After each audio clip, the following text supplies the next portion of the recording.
of Nigeria.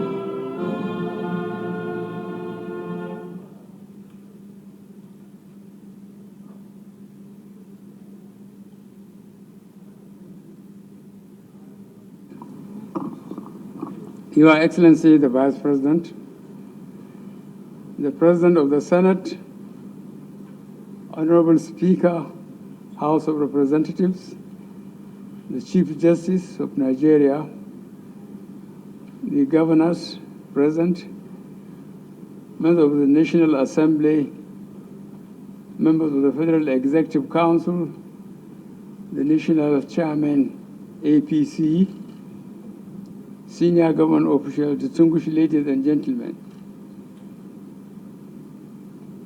I am very pleased to be here today to present the 2023 budget proposals at this joint session of the National Assembly. This is the last time I will be laying the budget of the federal government of Nigeria before the National Assembly. Mr. President, Mr. Speaker, as I address this joint session on the budget for the last time, let me highlight some of the progress that we have made in the last 7.5 years in just two important areas of critical infrastructure and good governance. We have made transformational investments in infrastructure, notably establishing the Infrastructure Corporation of Nigeria in 2021, seed capital of 1 trillion naira from the Central Bank of Nigeria, the Nigerian Sovereign Investment Authority, and the Africa Finance Corporation. Leveraging finance through the Nigerian Sovereign Investment Authority into Presidential Infrastructure Development Fund to facilitate the accelerated completion of the second Niger Bridge, Lagos-Ibadan Expressway, and Abuja-Kano Road.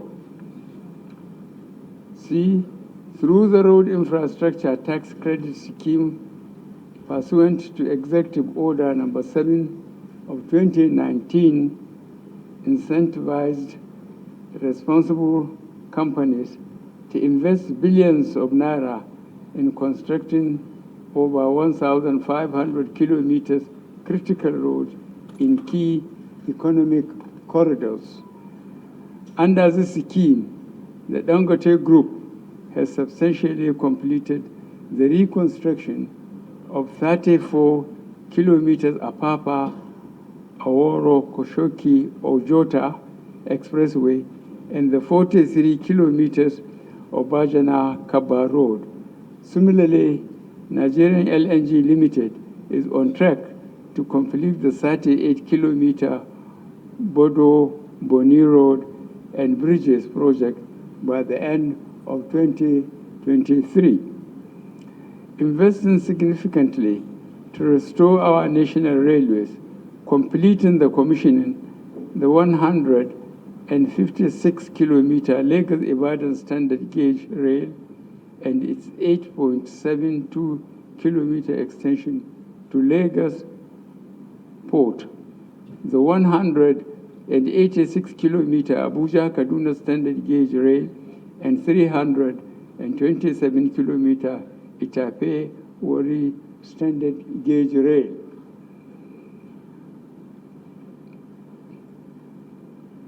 I have leveraged over billions of United States dollars in concessional and funds from our partner of the World Bank International Finance Corporation, African Development Bank, JICA, as well as through the Central Bank of Nigeria, working with Finance Ministry to support the power sector and reforms. The central bank has also been impactful in intervention to roll out over 1 million meters to on-grid consumers, creating much-needed jobs in assembly and installation. Our financing interventions have recently been complemented with the takeover of 4 electricity distribution companies and the constitution of the board of the Nigerian Electricity Liability Company. On the generation side, we have made significant investments in the incremental 4,000 megawatts of power generating assets, including Zingeru Hydro, Kashimbila Hydro, Afam 3 Fast Power, Kudenda Kaduna Power Plant, the Okpai Phase 2 Plant, the Dangote Refinery Power Plant, and others. Our generation efforts are making the transition from a reliance on oil and diesel to gas as a transitional fuel, as well as environmentally friendly solar and hydro sources. Under the Energizing Education Program, we have commissioned solar and gas power solutions at federal universities and teaching hospitals at Kano, Ebonyi, Bauchi, and Delta states. Similarly, our Energizing Economies program have taken clean, sustainable power solutions to the Sabongari market in Kano, Ariria market in Aba, and Sura shopping complex in Lagos. In terms of good governance, one significant challenge this administration met at our inception was the inability of successive governance to institutionalize reforms to ensure their sustainability. We inherited an archaic set of corporate, banking, and capital market laws, draft but unenacted bills to reform the critical petroleum sector, and unimplemented Orosanye white paper to reform our civil service, among others. I was therefore committed at the onset of this administration's good governance and fighting corruption reforms to focus on the much neglected area of law reforms to bequeath a better legacy to the succeeding administration than the one we met. Our innovative, encompassing, and historically significant legislative interventions include a critical corporate and financial laws to enhance our country's global competitiveness, including the repeal and reenactment of Companies and Allies Matters Act 2020, the first comprehensive reform since 1990, enacting the Federal Competition and Consumer Protection Commission Bill, the first legislation in Nigeria's history focused on curbing anti-competition practices, establishing the Federal Competition and Consumer Protection Commission, repealing and re-enacting the Banks and Other Financial Institutions Act 2020, enacting the Asset Management Corporation of Nigeria Amendment Acts of 2019 and 2021, enabling the Credit Reporting Act 2017 and Secured Transactions in Movable Assets Act 2017, to mention our major legislative interventions. Fundamental anti-corruption and anti-money laundering and financial intelligence laws, such as the Nigerian Police Act 2020, being the first comprehensive reform of police legislation since the Police Act of 1943. The Nigerian Financial Intelligence Unit Act 2017, which resolved the long-standing impediments to Nigeria's full participation in the global efforts to combat illicit financing of terrorism and crime under the auspices of the Global Egmont Group. The Money Laundering Prevention and Appropriation Act 2022, the Terrorism Prevention and Prohibition Act 2022, Proceeds of Crime Recovery and Management Act 2022, Mutual Assistance in Criminal Matters Act 2019, Nigerian Correctional Services Act 2019, Suppression of Piracy and Other Maritime Act 2019, amongst others. Historic reforms to our constitutional and other public laws, including the first ever amendment to the Constitution of the Federal Republic of Nigeria to support the engagement of young persons in our politics by passing not too young to run legislation, as well as to improve the funding and the independence of state legislatures and judiciaries, and acting overdue reform through the Electoral Act 2022. Finally, enacting into law the Petroleum Industry Act 2021 after close to 2 decades of drastic debates and delays leading to the commercialization of NNPC Limited and other much-needed reforms to our energy sector. This important law also complements other landmark legislations, such as the Deep Offshore and Inland Basin Production Sharing Contract Act 1993, Amendment Act 2019, to increase oil and gas revenues accruing to the Federation. Enacting Annual Finance Act of 2019, 2020, and 2021 to support our annual budgets and respond to emerging tax, fiscal, and economic issues, including 1, reducing headline corporate tax rates for small and medium-sized enterprises.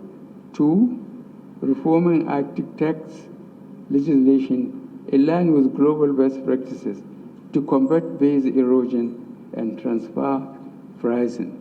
And 3, reforming the taxation of securities, lending, and real estate investment trusts to spur increased investment on our capital markets.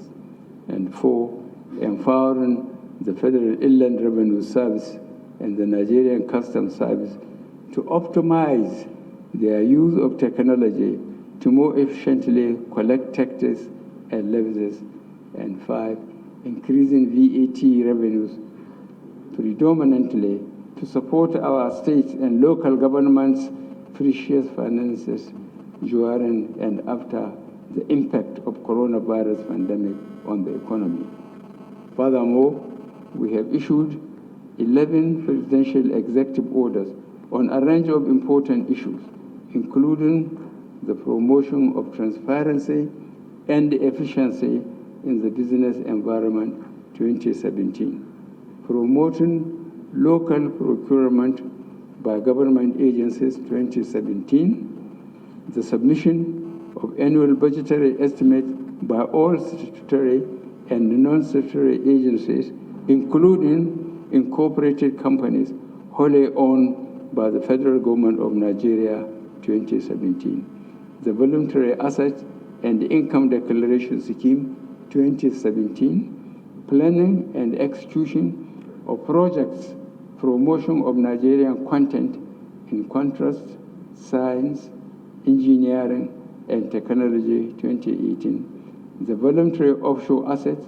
regularization scheme 2018, orphan defecation and enhanced sanitation 2019, the innovative road infrastructure development and refurbishment investment tax scheme 2019, and the National Public Buildings Maintenance 2022.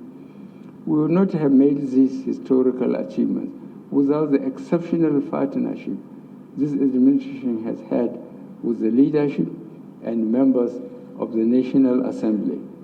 So may I pause here to once again thank the Senate and the House of Representatives for your engagement, support, and contribution to these successes, which history will remember us all favorably for. The 2023 budget was prepared amid a very challenging world economy that is weakened by the lingering effects of the coronavirus pandemic, high inflation, high crude oil prices, resulting in huge costs of PMS subsidy and negative spillover effects of Russia-Ukraine war. Many economies around the world are currently contending with fiscal instability, slow growth, food crisis, and high interest rates. Like many other countries, our economy faces headwinds from low revenues, high inflation, exchange rate depreciation, and insecurity. However, Nigeria's real gross domestic product grew by 3.54% in the second quarter of 2022, making the seventh consecutive quarter of growth. Our interventions and reflationary measures have been very effective and impactful. We must, however, continue to work towards achieving much higher levels of growth, especially given our high population growth rate, so that the average Nigerian can truly feel the impact of planned economic growth. Distinguished senators and honorable members, despite continuing efforts, unemployment, underemployment, and poverty rates remain high. We are currently implementing several skills development programs and work opportunity programs to enhance the employability of our youth and tackle the troubling level of youth unemployment. While it is evident that our economy still faces significant challenges, what could have happened without the implementation of some of the measures we introduced would have been much worse for the country. Distinguished and honorable members of the National Assembly, the implementation of the 2022 budget of economic growth and sustainability commenced on the first day of the year. It was, however, necessary to forward an amended budget proposal to address some exigent issues, especially the significant increase in fuel subsidy. The amended 2022 budget was based on a benchmark oil price of 73 United States dollars per barrel, oil production of 1.60 million barrels per day, and exchange rate of 410.15 naira to United States dollar. As at 31st July 2022, federal government's retained revenue was 3.6 trillion naira, excluding the revenue of government-owned enterprises. Thus, revenue collection was only 63% of our target, largely due to the underperformance of oil and gas revenue sources. Despite higher oil prices in 2022, oil revenue was below target due to significant oil production shortfalls and high petrol subsidy costs resulting from the significant rise in crude prices, which ultimately increased PMS prices worldwide. Oil output stood at an average of 1.30 million barrels per day as at June 2022, while the sum of 1.59 trillion naira was spent on fuel subsidy between January and June 2022. The NNPC, working in collaboration with security and other relevant agencies, is putting in place additional measures to curb the incidence of pipeline vandalism and crude oil theft in order to meet our crude oil production quota. On the expenditure side, the sum of 8.29 trillion naira had been spent by July 31, 2022, out of the total appropriation of 17.32 trillion naira. Despite our revenue challenges, we have consistently met our debt service commitments. Staff salaries and statutory transfers have also been paid as and when due. Total non-debt recurrent expenditure in January to July 2002 was 3.24 trillion naira, of which 2.87 trillion naira was for salaries, pensions, and overheads. A total of 3.09 trillion naira was spent on debt service obligations during the period.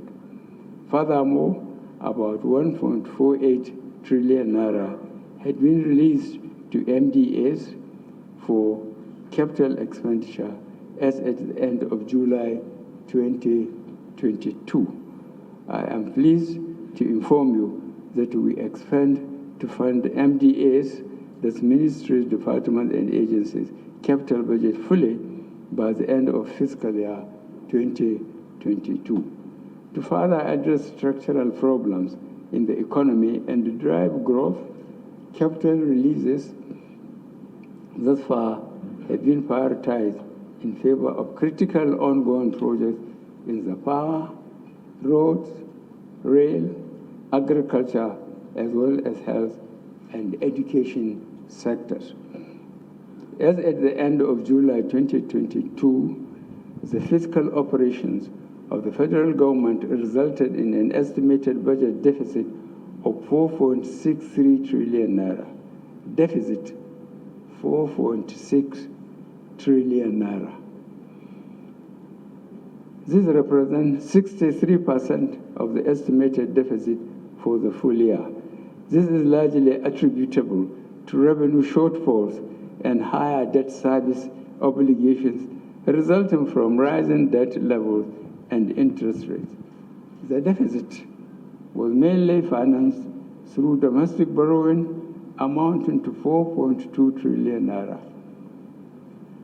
Internal borrowing, 4.4 trillion naira. Hence, total public debt stock increased from 39.6 trillion naira as at the end of December 2021 to 42.8 trillion naira as at the end of June 2022. However, our debt position remains within cautious and acceptable limits compared to peer countries. As at the end of June 2022, total public debt is within our self-imposed limit of 40% of GDP, which is significantly below the 55% international threshold for comparator countries and a global average of 99% post-coronavirus.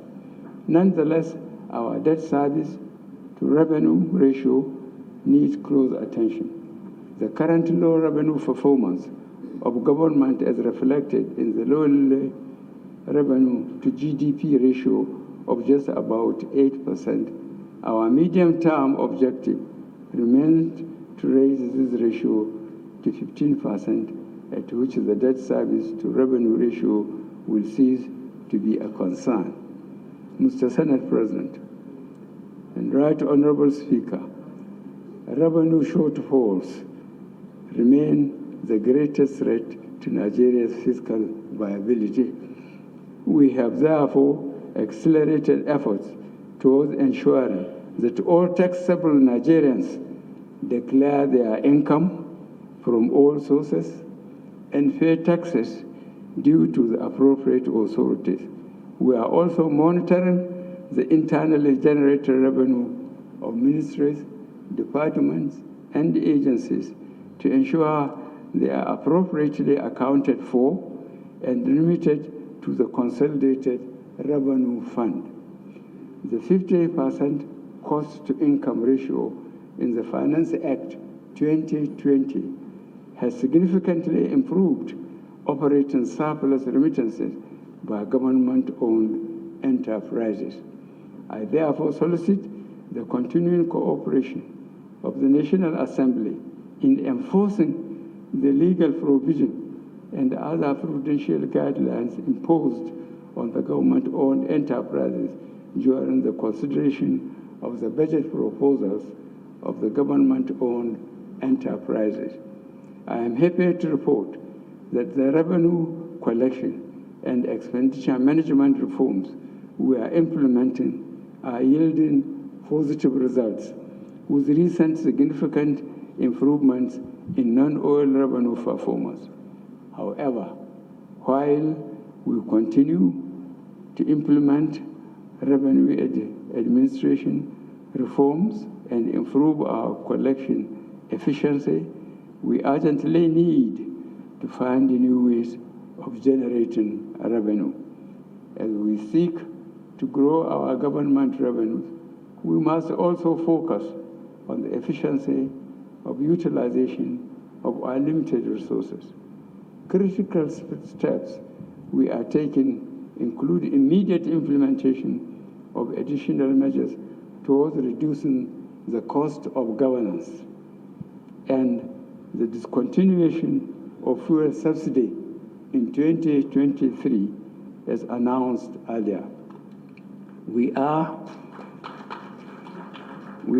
however, mindful of the fact that reducing government spending too drastically can be socially destabilizing, and so we'll continue to implement programs to support the more vulnerable segments of the society. Petrol subsidy has been a recurring and controversial public policy issue in our country since the early 80s. However, its current fiscal impact has clearly shown that the policy is unsustainable. As a country, we must now control this issue, taking cognizance of the need to provide safety nets to cushion the attendant effects on some segments of society. Over the last year, this administration has implemented several priority projects. Our focus has been on the completion of key road and rail projects, the effective implementation of power sector projects, the provision of clean water, construction of irrigation infrastructure and dams across the country, and critical health projects such as upgrading primary health care centers across the 6 geopolitical zones. We have also gone further on the implementation of several power generation, transmission, and distribution projects, as well as off-grid solutions, all aimed towards achieving the national goal of optimizing power supply by 2025.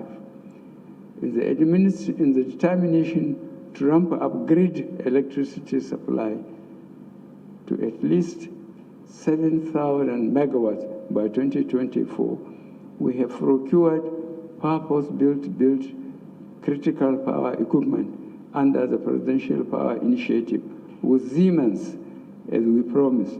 These projects will have multiplier effects on the economy. Under the road infrastructure tax credit scheme, we are undertaking the construction and rehabilitation of about 2,000 kilometers of roads and bridges nationwide to be financed by the grant of tax credits to investing primary companies. As I have mentioned earlier, we have made appreciable progress in the rehabilitation and reconstruction of key road networks like the Lagos-Ibadan Expressway, Abuja, Kaduna, Kano Expressway, and the East-West Road in Niger Delta. Work has also reached completion stage on the Apapa Oworo-Kosoki Expressway, Loko-Oweto Bridge, and the second Niger Bridge. We hope to commission these projects before the end of our tenure in 2023. Furthermore, we have awarded several contracts to rehabilitate, reconstruct, and construct major arterial roads to reduce the hardship to commuters and increase economic activity. Regarding personnel costs, we have extended the coverage of the integrated payroll and personnel information system to all ministries, departments, and agencies to automate personnel records and the process by which salaries are paid and eliminate the incidence of ghost workers. The system is currently being reviewed to enhance its functionality and applicability to MDAs in the different sectors.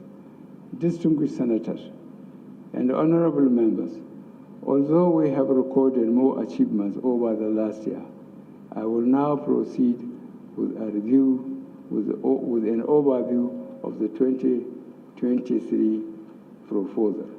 The 2023 budget proposal is the 8th and final budget of this administration.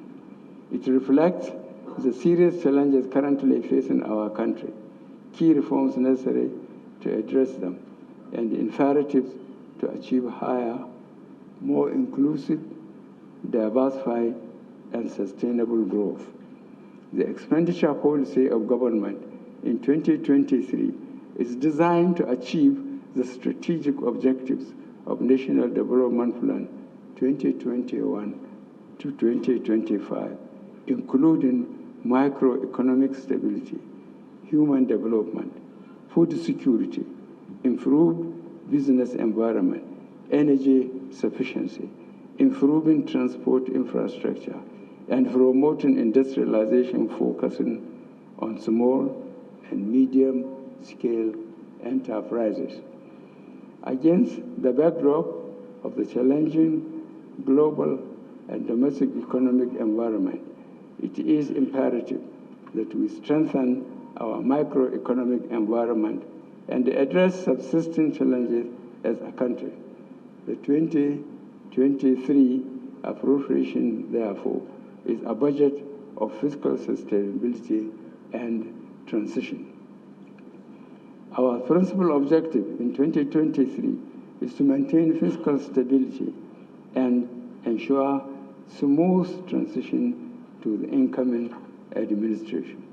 Distinguished members of the National Assembly, the 2023 to 2025 medium-term expenditure framework and fiscal strategy paper sets out the parameters for the 2023 budget as follows. A, oil price benchmark of 70 United States dollars per barrel.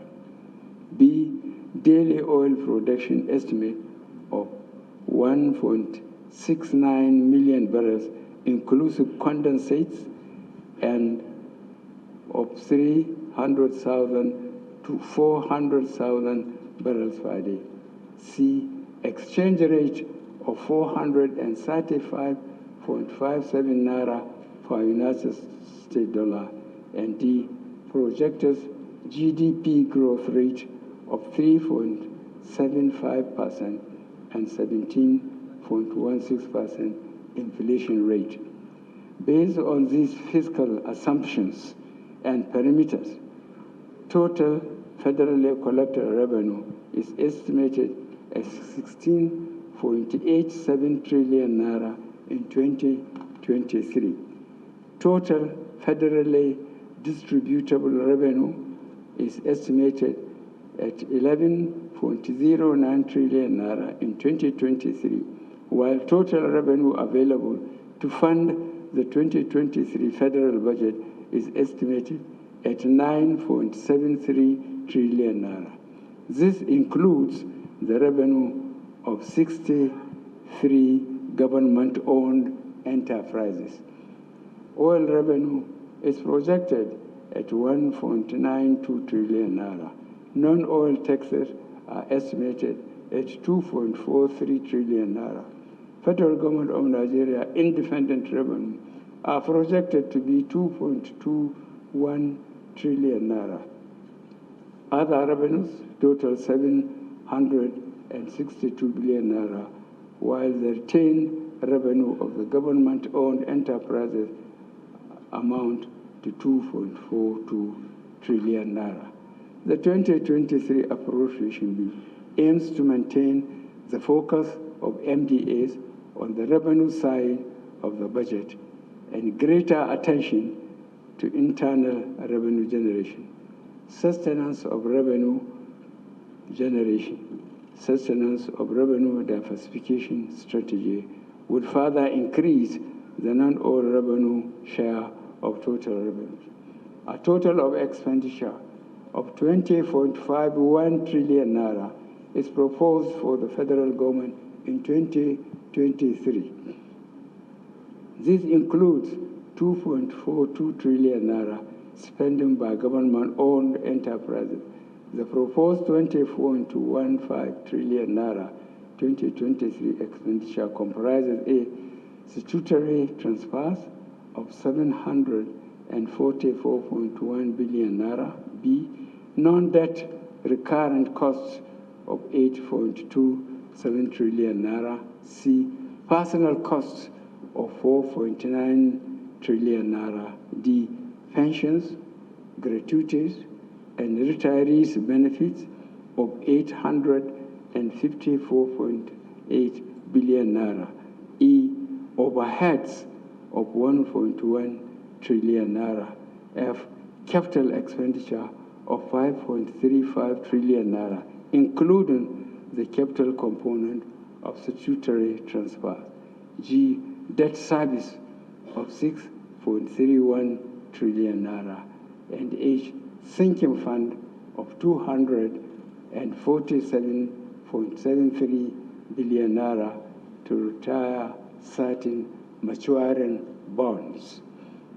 We expect total fiscal operations of the federal government to result in a deficit of 10.8 trillion naira. This represents 4.78% of estimated GDP, above the 3% threshold set by the Fiscal Responsibility Act 2007. As envisaged, the law we need to exceed this threshold, considering the need to continue to tackle the existential security challenges facing the country. We plan to finance the deficit mainly by new borrowings totaling 8.80 trillion naira, 206.18 billion naira from privatization proceeds, and 1.77 trillion naira drawdowns on bilateral, multilateral loans secured for specific development projects and programs. Over time, we have resorted to borrowing to finance our fiscal gaps. We have been using loans to finance critical development projects and programs aimed at further improving our economic environment and enhance the delivery of public services to our people. As we are aware, we have witnessed 2 economic recessions within the period of this administration. A direct result of this is a significant decline in our revenue generation capacity.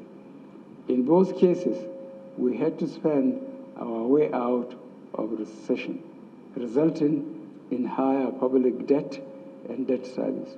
It is unlikely that our recovery from each of the 2 recessions would have been as fast without the sustained government expenditure funded by debt.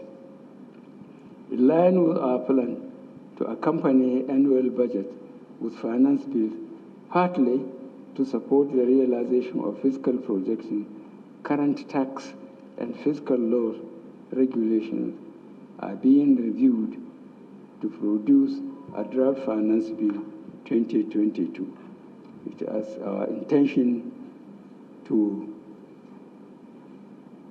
our intention that once ongoing consultations are completed, the Finance Bill 2022 would be submitted to the National Assembly to be considered alongside the 2023 Appropriation Bill.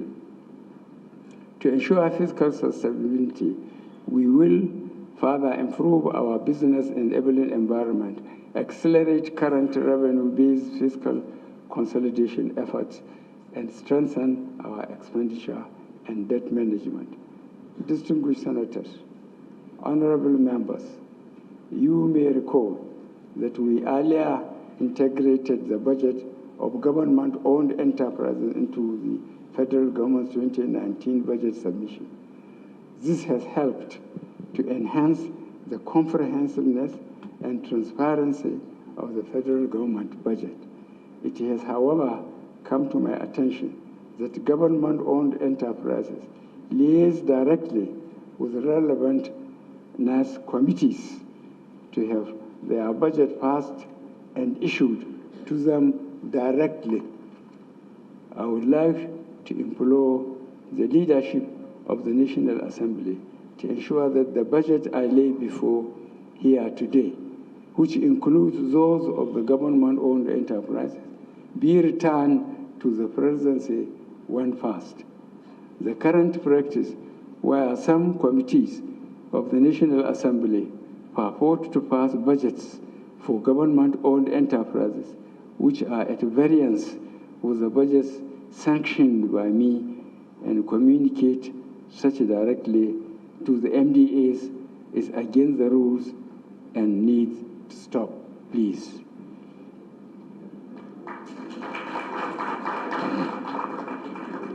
Nigeria requires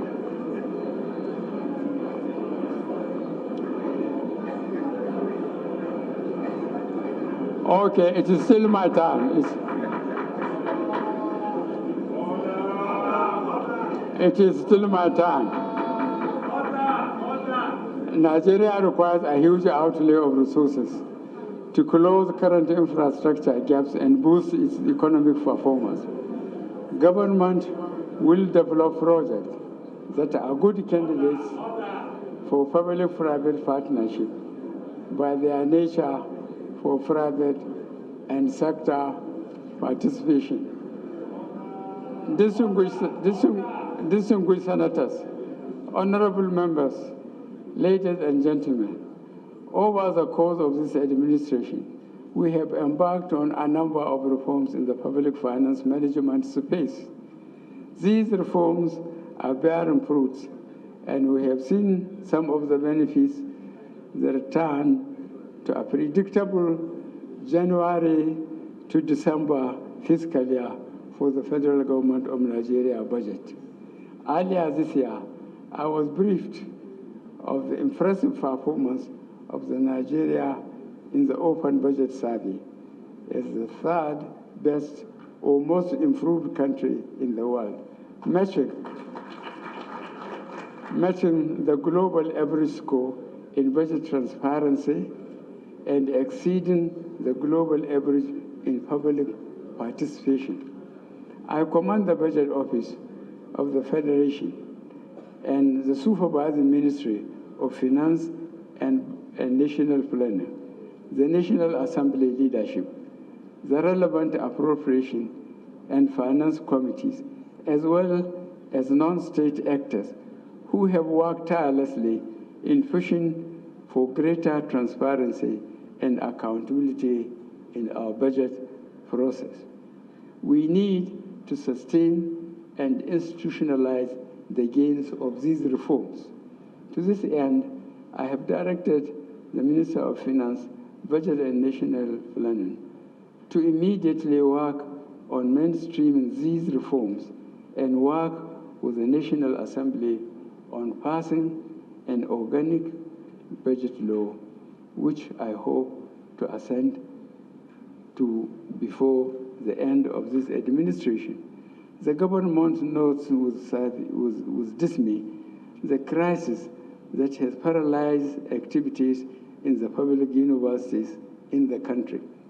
We expect the staff of these institutions to show a better appreciation of the current state of affairs in the country. In the determined effort to resolve the issue, we have provided a total of 470 billion naira in the 2023 budget from our constrained resources for revitalization and salary enhancements in the tertiary institutions. Distinguished senators and honorable members, it is instructive to know that today government alone cannot provide the resources required for funding tertiary education. In most countries, the cost of education is jointly shared between the government and the people, especially at the tertiary level. It is imperative, therefore, that we introduce a more sustainable model of funding tertiary education. The government remains committed to the implementation of agreements reached with staff union within available resources. This is why we have remained resolute that we will not sign any agreement that we would be unable to implement. Individual institutions would be encouraged to keep faith with any government reached in due course to ensure stability in the educational sector. Government is equally committed to improving the quality of education at other levels. Recently, we implemented various incentives aimed at motivating and enhancing teachers' development in our schools. In the health sector, the government intends to focus attention on equipping existing hospitals and rehabilitating infrastructure. Emphasis will also be on local production of basic medicines and vaccines. As human capital is the most critical resource for national development, our overall policy thrust is to expand our investment in education, health, and social protection. To harness the potentials of all Nigerian women and enable them to productively contribute to the economy, we will continue to prioritize women's empowerment programs across various MDAs in 2023. Government is very concerned about the high food prices in the country. Various measures are being implemented to address structural factors underlying the issue. We will also step up current efforts aimed at boosting food production and distribution in the country.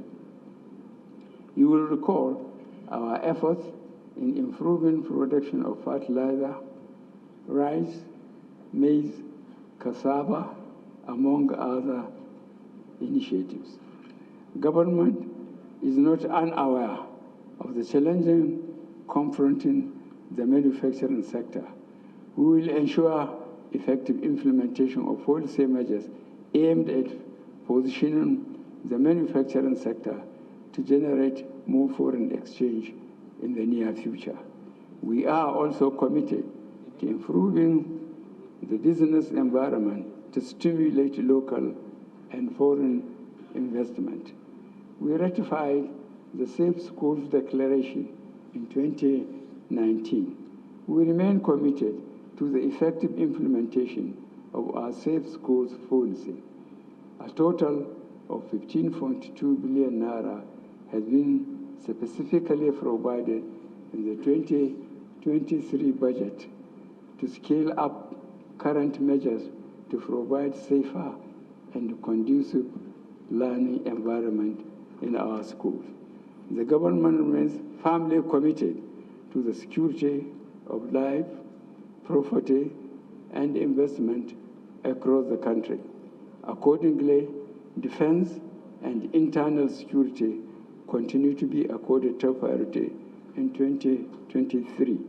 Current efforts to properly equip and motivate our valiant personnel in the armed forces, police, and paramilitary units will be sustained. I assure you, insecurity, especially banditry and kidnapping, will be significantly curtailed before the end of this administration. We will redouble our efforts to ensure we leave a legacy of a peaceful, prosperous, and secure nation. Mr. Senate President, Mr. Speaker, distinguished honorable members of the National Assembly, let me conclude my address today by again expressing my deep appreciation for your enormous support, patriotic zeal, and cooperation in our efforts to accelerate the socio-economic development of our country and improve the lives of our people. I appreciate the efforts and commitment of the leadership and staff of the Federal Ministry of Finance, Budget and National Planning, especially the Budget Office of the Federation, who have worked hard to achieve early submission of the 2023 Appropriation Bill. The 2023 budget proposal is a product of interagency collaboration, extensive stakeholder consultation, and productive engagements.